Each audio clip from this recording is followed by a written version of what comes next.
Haftamiz necha kundan iborat? 7 kun. Har zamonda 8 kun bo'lib qoladimi? Yo'q. Bir soatimiz necha minut?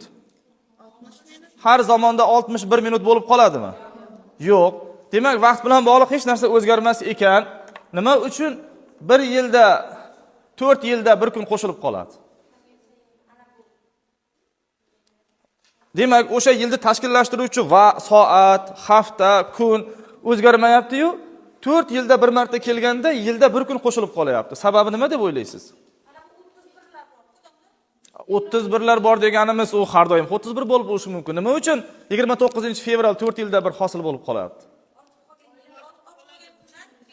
Ortib qolgan soatlar. Demak, yana bitta qiziqarli ma'lumot bilib qo'ying. Bir yilimiz 365 kuni 6 soatdan iborat ekan. O'sha 6 soat qo'shilib 4 yilda 24 soatni, ya'ni bir kunda hosil qilar ekan. Masalan, 24-yil kirib kelgan bo'lsa, har 4 yilda bir. 25-yil yangi yilda biz 12 da nishonlaymizmi? Aslida yangi yil hali kirib kelmagan bo'lar ekan. Hali 6 soatdan keyin kirib kelar ekan.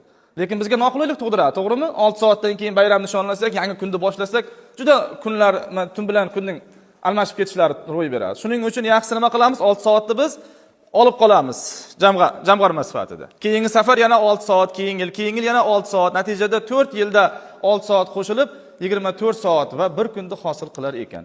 Demak, yil, ya'ni miqdorlar, uzunlik bilan bog'liq bo'lgan hamma tushunchalar demak o'zgarmas.